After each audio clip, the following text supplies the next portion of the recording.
Bagas, a 26-year-old young man from Banyuwangi, never imagined that his life would change drastically because of a single work contract he signed without asking many questions.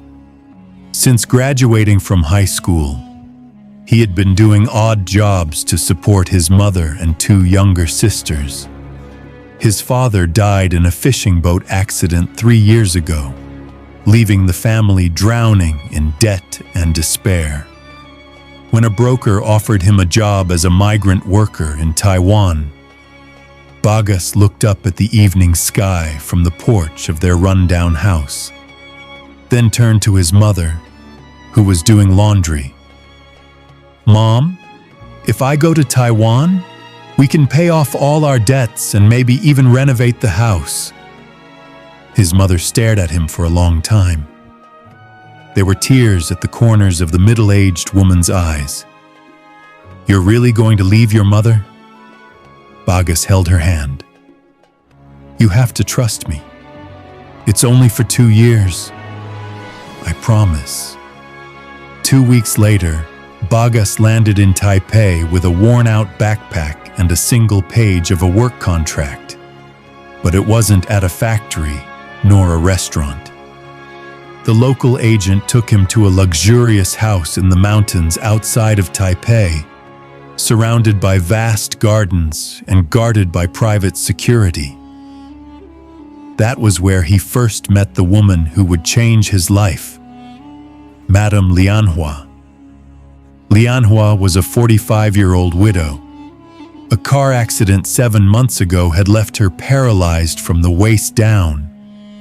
Her ex-husband, a real estate tycoon, had died in the same crash. She had no children, and her family had cut ties with her over inheritance issues. Lianhua lived alone in the big house, accompanied only by an elderly nurse and a personal driver. "He will replace your nurse, madam," said an older man in a neat suit, whom Bagas later learned was Mr. Chen, the family's lawyer. Lianhua glanced at Bagas briefly. "Can you stay quiet?" Bagas nodded quickly. "I just want to work, madam. If you can last a full year, you'll receive 100 million rupiah. But you must stay here. No going out, no asking too many questions. You're a worker, not a friend. Understand?" Bagas swallowed hard. The offer felt like selling his soul, but all he could see was his mother's face. He nodded. "All right, I accept." The first few days felt like entering a luxurious prison. The house was large, quiet, and nearly devoid of human sound. Lianhua only spoke when necessary. She sat in her electric wheelchair all day, reading books, staring at the garden, or remaining silent in her office filled with old paintings. Bagas's job was to help her bathe, eat, move from bed to wheelchair, clean her body, and sometimes even feed her when her hands felt weak. But not once did Lianhua show any tenderness. "I'm not weak," she said one night when Bagas offered help. "I'm just sick of people pretending to care." Bagas didn't respond. He simply cleaned the floor where her wheelchair had dragged mud from the garden. Days turned into weeks. Quietly, Bagas began to learn her habits. She liked bitter coffee, disliked bright lights, hated the sound of television, and only ate dinner after 9 p.m. But there was one thing that made Bagas wonder. Every night, exactly at 2 a.m., Lianhua would cry in her room. Not loudly, but enough to make anyone who heard it feel an ache in their chest. One day, while Lianhua was asleep in the garden chair, Bagas decided to clean the bookshelf in her office. His hand touched a worn book with no title. When he pulled it out, an envelope slipped from between the pages. Inside was a letter. written with a trembling hand. If I die before that person pays, please tell the world that it wasn't a coincidence. I have notes in the bottom drawer of my desk. They want me gone because I know the secrets about my father's stocks. Footsteps echoed behind him. Bagas quickly returned the letter and the book to their original place. But that night, he couldn't sleep. Something wasn't right in that house, and he began to wonder. Was he really just a nurse, or had he unknowingly become part of something darker? It had been 2 months since Bagas started working there. Slowly, he began to see another side of Madame Lianhua, one most people didn't know. A woman who was once strong, graceful, and full of principles was now fragile and afraid, as if surrounded by invisible enemies. One night, as Lianhua slept in her chair, Bagas noticed her left hand holding a small object that looked like a pendant. When he gently opened it, inside was a photo of Lianhua with a much younger man. Not her late husband. His face looked familiar, but Baga couldn't place where he had seen him before. A few days later, while cleaning the back storage room, Bagas found a locked room. Curious, he asked the house driver. "That used to be her painting studio," said Mr. Yu softly. "Madame used to paint before the accident."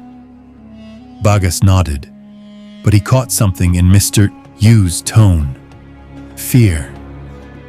That evening, heavy rain poured down. The power went out for a few minutes, and Bagas rushed to Madame's room to make sure she was okay. When he entered, Lianhua sat frozen in her wheelchair. Her face was pale. "The lights. I'm afraid of the dark." Without thinking, Bagas wrapped his arms around her shoulders from behind, trying to comfort her. "Calm down, I'm here. The power will come back on soon." And for some reason, in that very close moment, Lianhua turned her head. Their lips touched. Not a kiss filled with passion, but just enough to leave both of them frozen in place. Seconds passed, feeling like forever. Lianhua pulled away first. Her face flushed red, then turned cold. "Get out of my room." Bagas couldn't say a word. He stepped out and stared at the rain through the glass window. Since that night, the atmosphere in the house shifted. Lianhua became even more withdrawn, but the way she looked at Bagas had changed. There was pain, there was interest, there was denial. 2 days later, when Madame had to meet Mr. Chen in the city for a medical checkup, Bagas finally dared to open the bottom drawer of the desk, just like the letter had mentioned. Inside were several documents, among them photocopies of stock certificates from her late husband's company, a bank transfer receipt to a man named Hanj, and a resignation letter from one of the company's board members, written 2 weeks before the accident. The more Bagas read, the clearer it became. The accident might not have been an accident. And Hanji, that was the young man in the pendant photo. He had a personal connection to Madame. "Why is she hiding all this?" Bagas muttered. But before he could think further, he heard footsteps behind him. He quickly shut the drawer and turned around. "What are you doing?" Lianhua's voice was cold, her eyes sharp. Bagas swallowed hard. "I was just cleaning the desk." She stared at him for a long moment. "You're starting to act like them, wanting to know too much." A few nights after that tense moment, Lianhua suddenly invited Bagas to have dinner with her. It was the first time since he arrived that the dining table had been prepared nicely. Soft, soft classical music played in the background. Soft classical music played in the background, and a bottle of red wine was opened. "Let's just say tonight is a night for confessions," Lianhua said as she poured wine into her glass. "I know you read something from my desk." Bagas stayed silent. He couldn't deny it. "Hanje," Lianhua continued, "my former lover. I wanted to marry him after my husband died, but he betrayed me. He and the other board members, they got rid of my husband and tried to get rid of me too." Her eyes welled up with tears, but she sipped her wine calmly. "You think I'm weak, Bagas?" she asked softly. "I'm just waiting for the right moment." "For what?" "To get revenge," Lianhua whispered. "And I can pay you more than 100 million rupiah if you help me." "Help me, Bagas. Meet the people I'll name. Deliver these documents to the secret lawyer I still trust. Make sure my shares aren't stolen. And if something happens to me, make sure the world knows the truth." Bagas was shaken. "Why me? I'm just a caregiver. You're the only one around me who doesn't have selfish ambitions. And I know you have a good heart." Lianhua looked at him. 100 million is too small for what I'm asking. I'll add 1 billion if you finish this for me." Bagas was speechless, but he didn't yet realize that the step he took that night would pull him into a web of conspiracy, life or death stakes, and a forbidden love that could destroy him. A few days after that dinner, the atmosphere in the house began to shift even more. Lianhua started speaking more openly with Bagas. Sometimes she even gave him a faint smile when their eyes met. But beneath it all, the tension was rising. Bagas felt like someone was watching him. Even when she was alone in the kitchen or watering the garden, Bagas couldn't shake the feeling of being watched. One night, while taking out the trash to the back shed, Bagas heard a whisper. He crept toward the sound and found the painty studio door, which was usually locked, wide open. With his heart pounding, Bagas stepped inside. The room was dark, filled with dust and old paintings. But in the corner of the room, he saw a small flashlight on and a man in a hat rummaging through old boxes. Bagas froze, but the man noticed his presence and fled through the small window. Bagas chased him into the garden, but the man disappeared into the darkness. The next morning, he told Madame Lianhua about what happened. "They're after me again," she murmured. "Who?" Bagas asked. "The same people who killed my husband and want me gone too." Since that event, Lianhua started showing a very different side of herself. She began sharing stories of her past, how she was arranged to marry a man 20 years older than her when she was 23, to save her family's business.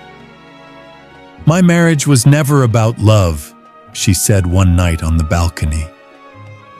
"But I stayed until I met Hanji. He gave me hope and then took everything." Bagas couldn't respond. He just sat next to Lianhua, enjoying the cool evening breeze and the strange silence that oddly felt warm. Sometimes, Lianhua held Bagas's hand longer than necessary. Sometimes, she called him just to keep her company while she drank tea. And one night, when the electricity went out again, she hugged Bagas tightly and cried on his chest. "I'm afraid, Bagas, you'll leave me too," she whispered. Bagas hugged her back. "I'll be here. Everything is over." Following Lianhua's instructions, Bagas went to Taipei secretly, carrying copies of the stock documents and evidence of the crime to a lawyer named Liu Ming. But the journey didn't go smoothly. At the MRT station, two men followed him. Bagas noticed them when he entered the public restroom. One of them tried to snatch his bag, but Bagas fought back and managed to escape through the back door of the station. He returned home with bruises on his cheek, making Lianhua panic. "You can't leave again," she said. "I was wrong to send you. But they're serious. They want all of this to disappear." Lianhua lowered her head. "If I'm gone, don't mourn me. Just take revenge," she whispered. Their relationship grew closer. Bagas no longer called her Madam. He called her Lian, and she never objected. Night after night, they spent time together in the reading room, on the balcony, in the back garden. Finally, on a night when the rain poured heavily, just like the first time they touched, Lian took Bagas's face in her hands and kissed him. This time, it was full of passion. Bagas knew it was wrong, but he also knew his heart had already fallen. "Do we have to be like this?" Bagas asked. "No one can know," Lian whispered. "We're just two people who are hurt, seeking an escape." One night, the house phone rang. Lian picked it up, and her voice became tense. "How did you know this number?" she said quietly. Bagas watched her from a distance. After she hung up, Lian immediately went into her room and locked the door. The next morning, she told him something shocking. "Hanji is coming to the house." Bagas froze. "Why? What for?" "He said he wants to negotiate a peace deal, but I know he just wants to erase all traces." 2 days later, Hanji arrived in a luxurious black car, wearing an expensive suit and the same sly smile he had in the photo on the locket. Lian instructed Bagas didn't appear during the meeting, but from behind the curtain, he listened in on all their conversation. "I can give you the shares, even return your wealth, but you have to leave Taiwan and never speak of this," Hanji said. "I'm not afraid," Lian replied firmly. But I will. I will remain silent." Hanji chuckled softly. "Too bad I didn't come alone." That night, the air felt colder than usual. Lian ordered all the lights outside to be turned off, creating a chilling darkness. Hanji remained inside, sitting arrogantly in the living room, while two men in black suits stood outside the gate, like stone guardians. Bagas quietly entered the kitchen, slipping a small knife behind his pants. He didn't know what would happen that night, but his instincts as an ordinary man told him, "Prepare for the worst." Lian came out of her room in her wheelchair, looking graceful despite the fear hanging in the air. She stared directly at Hanji. "What do you really want?" "Hanj, I want your inheritance, your silence, and of course, I want to make sure you're no longer a thorn in my side." At that very moment, one of the two men standing guard outside entered the house, carrying a metal suitcase. He opened it slowly, and Bagas, who was peeking from the kitchen, could see its contents. A firearm. The tension reached its peak. Bagas couldn't stay silent any longer. He rushed out of hiding and shouted, "Don't touch her!" Hanj was shocked. "Who's this?" "He's a nurse," Lian replied with a cynical tone, more truthful than anyone she had ever loved. Hanj chuckled softly. "What a shame. This nurse will be the last witness." As one of Hanj's men aimed a gun at Bagos, Leon quickly slammed her wheelchair into the attacker, toward the glass table. The table shattered, distracting everyone. Bagos jumped, kicked the weapon from the man's hand, and then threw his body against the wall. A loud commotion followed, and Leon grabbed the metal suitcase, tossing its contents toward Bagos. "Keep it! Go now!" "No! I won't leave you, madam!" Bagos yelled. Leon looked at him, filled with pain. "If you're not alive, who will tell the truth?" Reluctantly, Bagos ran out through the back door, carrying the suitcase and the documents. He knew that night would change everything. Bagos fled to the nearest city, taking a night bus while hiding the suitcase under his jacket. At the station, he was greeted by someone, Liu Ming, the lawyer who had helped them before. It turned out Leon had already prepared everything. "If you came alone tonight," Liu said, "that means Leon didn't make it." Bagos could only lower his head. They made a big plan to leak all the corruption documents about Hanj to the media, go viral with Lian Hua's story, and contact former company workers who were also victims.